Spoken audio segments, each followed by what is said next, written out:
Un geste lourd de conséquences. Le samedi 20 juin, vers 16h15, un départ de feu se déclare dans le massif des Calanques, sur ce sentier Balcombe balisé rouge très connu des randonneurs, qui surplombe les falaises de la campagne pastrée d'un côté et celle du plateau de l'Homme Mort de l'autre.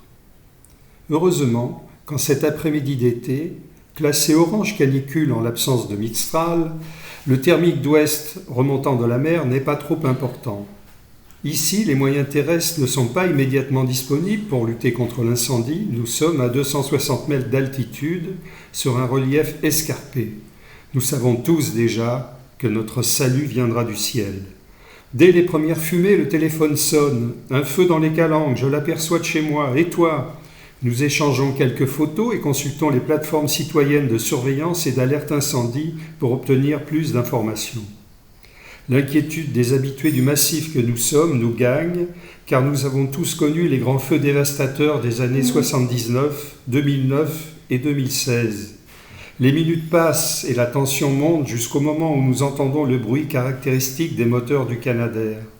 Le premier passage, sans largage, nous permet d'identifier 4 appareils. Cette attaque initiale massive en Oria, après plusieurs passages, permet de juguler le feu assez rapidement. L'appui des hélicoptères bombardiers d'eau le lendemain sur la reprise de feu dans la falaise sera traité non sans difficulté mais avec succès.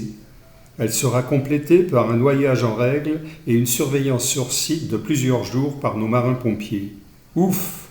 Nous savons tous que le pire a été évité. Un feu qui se déclare sur les hauteurs du massif combiné à un faible taux d'humidité, de fortes chaleurs depuis plusieurs jours et une végétation en stress hydrique. Quoi de plus inquiétant ? Heureusement, ce jour-là, 4 Canadair étaient disponibles. Nous désirons en savoir plus. Alors, après avoir laissé passer les fortes chaleurs, nous décidons de nous rendre sur place le vendredi 24 juillet au petit matin. Nous hallucinons. Le sentier concerné est couvert d'aiguilles de pin. Plus nous nous approchons, plus l'odeur caractéristique s'impose. Nous apercevons les premiers pins calcinés qui souffrent toujours et qui expulsent dans une dernière réaction de désespoir leur sève. Le couvert végétal de l'endroit a totalement disparu et fait place à un spectacle de désolation. Nous trouvons facilement le point de départ de l'incendie situé en bord de sentier. Plus de doute, ce feu est d'origine humaine, pour ne pas dire criminelle. Un geste lourd de conséquences. Non seulement pour la biodiversité du site, mais surtout pour les risques que prennent les pilotes pour intervenir dans le milieu périlleux et montagneux des Calanques, l'histoire nous rappelle que ces hautes falaises calcaires et ces calanques profondes représentent une source de danger pour les pilotes même les plus expérimentés. Pour rappel, le 27 mai 1979, le crash d'un avion de tourisme sur les falaises de la Grande Candelle. Le 15 janvier 1946, crash du Douglas C-47D sur les contreforts du sommet de Marseille-Vert. Le 31 juillet 1944, disparition au large de Riou du Lightning P-38 d'Antoine de Saint-Exupéry.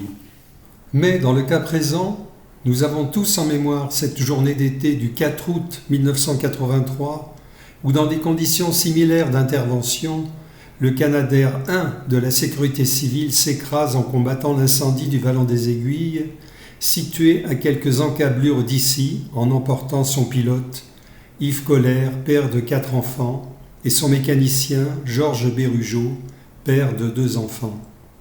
Le crash du 4 août 1983 a marqué les esprits et résonne encore plus fort dans nos cœurs tous les ans lorsqu'on leur rend hommage dans ce petit square de la Pointe-Rouge, au pied du massif des Calanques.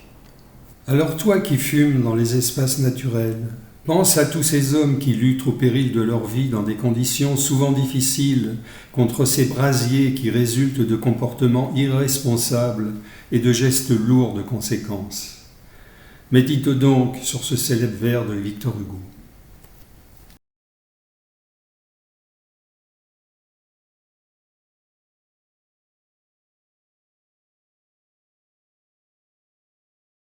Grand élevé, l'étendard sanglant élevé.